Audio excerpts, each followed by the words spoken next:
नमस्कार छात्रों, फिर से और एक बार हमारे साथ हमारे चैनल पर learn Hindi with Sudarshana ma'am इस चैनल पर आप सभी का फिर से स्वागत।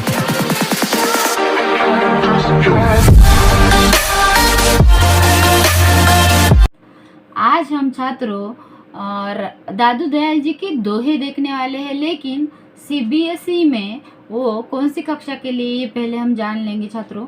सीबीएसई में ये दोहे छठी कक्षा में दिए गए हैं, तो आज हम देखेंगे छठी कक्षा के लिए दादू दयाल जी के दोहे।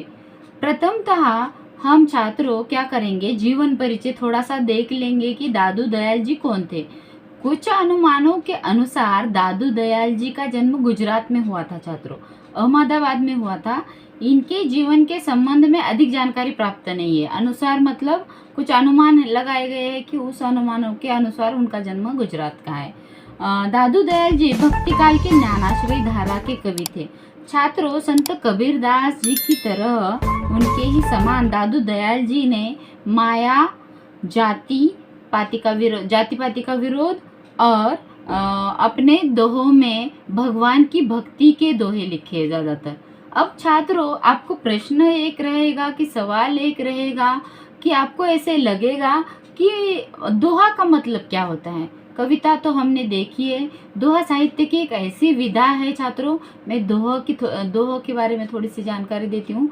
दोहा का मतलब होता है, वह एक छंद है छात्रों। वह एक ऐसा मात्रिक छंद है जिसमें होते तो 4-4 चरण है। होते तो कितने चरण है? 4-4 चरण है, पर लिखा जाता है 2 ही पंक्तियों में। होते 4 चरण है लेकिन लिखा जाता है 2 ही पंक्तियों में, उसे दोहा कहा जाता है। या एक प्रकार का छंद भी कह सकते हैं हम उसको, एक प्रकार का छंद भी कह सकते हैं। उदाहरण के तौर पर मैं आपको एक दादू दयाल जी की शुरुआत के दोहों में से चरण क्या है और दोहों में से पंक्तियां क्या है ये समझाती हूँ। दादू इस संसार में ए दे रतनानमोल। दादू इस संसार में ए दे रतनानमोल, इक साई इक सतजन इनका मोल न तोल। मतलब दादू इस संसार में, यहाँ तक पहला चरण है। ये दे रत अनमोल, यहाँ दूसरा चरण है। इक साई इक सतजन, ये तीसरा चरण है। इनका मोल न तोल, मूल्य, ये क्या होता है? ये चौथा चरण है। मतलब चरण 4 होते हैं लेकिन पंक्तियां 2 ही रहती है छात्रों, इसे कहा जाता है दोहा। अब हम पहले क्या करते हैं छात्रों, दादू दयाल जी के दोहे का पठन करते हैं। अगर पठन अच्छा लगा तो मेरे चैनल को सब्सक्राइब करते रहिएगा, देखिएगा, सुनिएगा। अब देखो मेरा चैनल, दादू दयाल इस संसार में ए दे रतन अनमोल। साथ साथ में इसमें से नए शब्द भी बताती जाऊंगी जो आपको नए हैं, कठिन है, जो आपको समझने में थोड़ा सा दिक्कत होती है। ऐसे शब्दों के अर्थ में साथ साथ में बताते जाऊंगी बच्चों। दादू इस संसार में ए दे रतनानमोल। दे मतलब 2 बच्चों, दे का अर्थ होता है 2। इक साई इक संतजन, इक साई मतलब इक का अर्थ होता है 1। इनका मोल न तोल, मतलब मोल मतलब मूल्य। मोल का अर्थ क्या होता है? मूल्य। अब देखेंगे दूसरा दोहा। दादू माया का खेल देख करी आया अति अहंकार। दादू माया का खेल देख करी आया अति अहंकार। अंध भया सूझे नहीं का करे सिरजनहार। भया सूझे, इस शब्दों का अर्थ है बच्चों, भया मतलब हुआ और सूझे मतलब समझ में आना। अब माखन मन पाहन भया, तीसरा दोहा है। माखन बन पाहन भया मतलब पाहन मतलब पत्थर छात्रों। माया रस पिया, माया रस मतलब धन दौलत का आनंद उठाना। पाहन मन माखन भया, माखन मतलब मक्खन।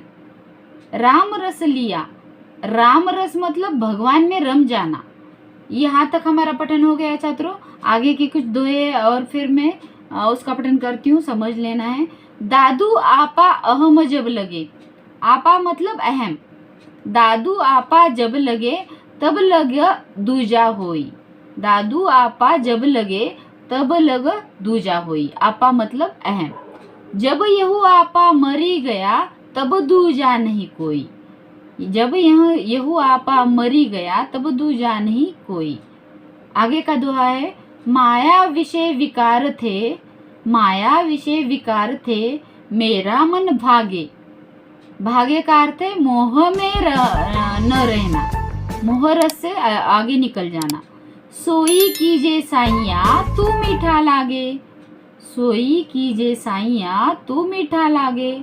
अब अंतिम चरण का अंतिम दोहा है, मेरा बैरी मैं भुआ, मेरा बैरी मैं मुआ। बैरी मतलब दुश्मन, मुआ मतलब मैं अपने आप को दोष देता हुआ। मेरा बैरी मैं मुआ, मुझे न मारे कोई, मुझे न मारे कोई, मैं ही मुझको मारता, मैं मर जीवा हुई। छात्रों, मर जीवा इस शब्द का अर्थ है जीते जी मर जाना। मर जाना इस शब्द का अर्थ है जीते जी मर जाना। छात्रों, आपको मेरे कविता दोहे का पठन कैसे लगा? अब हम थोड़ा सा जाएंगे भावार्थ की तरफ। चलो देखते हैं दोहे का भावार्थ। छात्रों, यह जो दोहा है वो दादू दयाल जी का है। मैंने परिचय भी बता दिया है दादू दयाल जी का दोहे का, मैंने पठन भी कर लिया है। अब हम देखेंगे इसका मूल भाव। मूल भाव में आपको पता है क्या छात्रों, दादू दयाल जी ईश्वर को ज़्यादा मानते थे।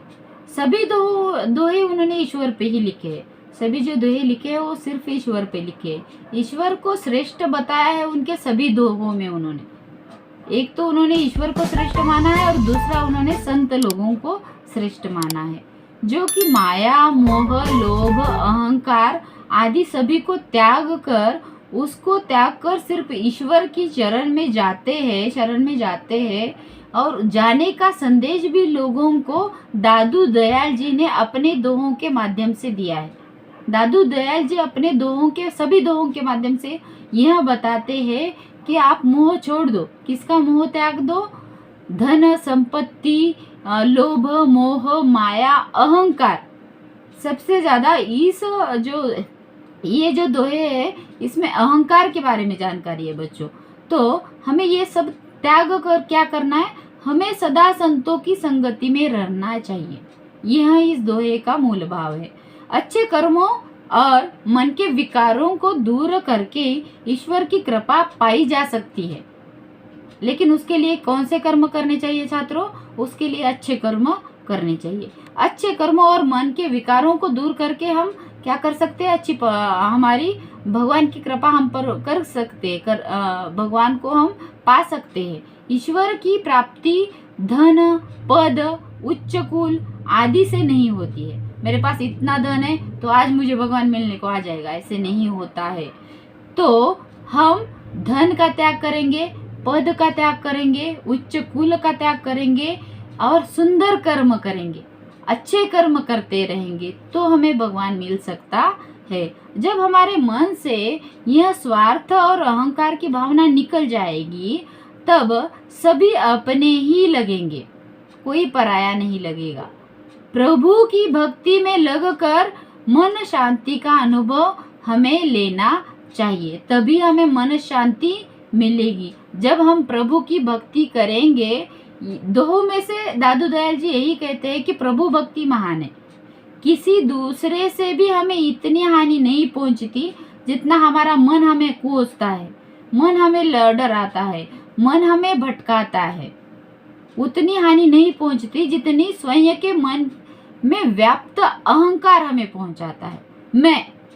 मैं क्या हूँ, मैं तुझे पता नहीं मैं क्या हूँ।